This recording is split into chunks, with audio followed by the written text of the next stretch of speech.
Fia telefono radio Samoa toi whaafilo i atu i le nei tai au si mai alfa afonga talo le nei fo i asolua. A o nauna waile to a tele o tangata New Zealand o lo poloka nei New South Wales i Ausitalia toi fia fo i mai. O le ua whailo e le maloa ia inga i te tauona whaamalia ina. E le i ato se awhai tulana whaasara lau e le kamupani wa alele le e New Zealand whai ngā malanga le tai au na nafi mai sini. Anga i mai i New Zealand ai tau lia uma.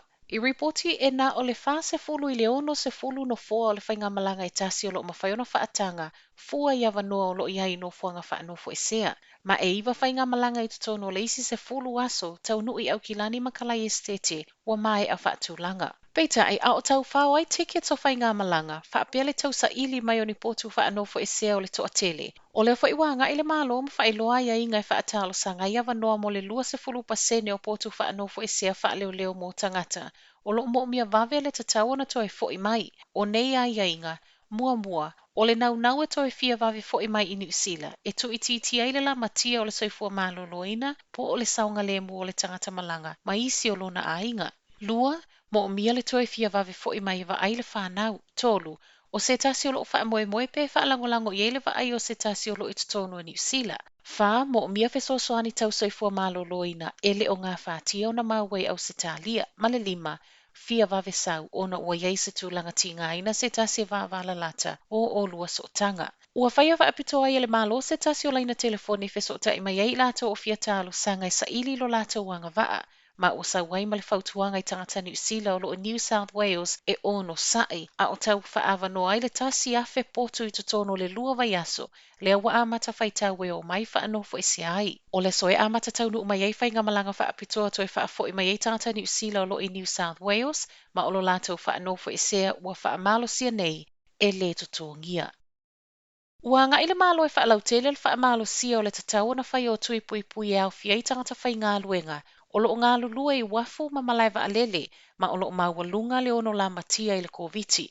O le ua mai a whaamalo sia le tatau na whai a umo tui o tangata o lo ngā lulue i no fuanga whaanofo e sea. Whapea i lato i wafu ma malaiva alele o lo whea ngai ma tangata whewai. Ma o le suinga whaopopo wa whailo mai o le a whaamalo sia lea mo le isi afe valu se lau o tangata o lo ngā lulue nei tua oi. O i lato nei au whea i tangata whai ngā luenga o lo ave e sea mai uta mai va a whewa i le sami whapea va alele o lona winga o i lato o lo ngafa ma ato o le au malanga makilingi ato ma le tele o au nanga whesota i ngā luenga whai i no fuanga whaanofo e sea. O le nei polo inga fo i lalo le tū la fono au nanga tau le soifo malolo i no tangata lau tele ma le tali atu le koviti lua afe lua se fulu. O le a amata whaamamalu mai le po ata e au se fulu whao iulai mai le toi tasi le minute tale se fulu lua i le po. Sau no le min style koviti Chris Hipkins, o le whaalau tele o le atu la fono le asanga whaamausali ai le pui o tua o New Zealand. Ai mai se tangata o lo ngafa manei au nanga mai le ono maua i le vairusi maunoa a fia i le community lau tele.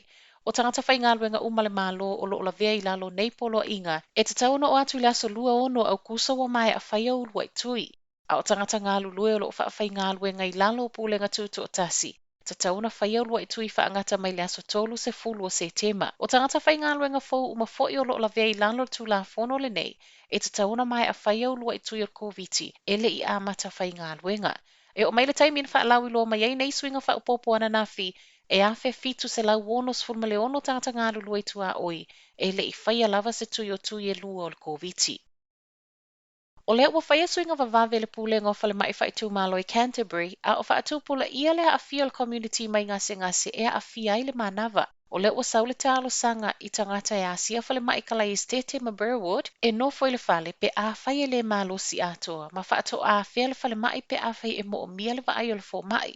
Mai le sui sini o le pūlenga Dr. Helen Skinner, e na o le to atasi le tangata asiasi e ma whai o na o atu le whale mai, ma ua matua i whaasafa na witi. E se mai lea, ta tau fo i tangata siasi o na wha o ngā tali fofonga po o mask. O le nei suinga wa amata wha mamalu sa ia toi longo mai, ma ua whaia lea mo le pui o tangata o lo tau fia le whale mai ai mai se, o le au whai ngā luenga. Ta ua mai le tau ngata o le tau e tutongi i website o lo o wha o ngā ina e tau fi masa ili ei potu wha anofo e se o le to ateli o lo i fafo.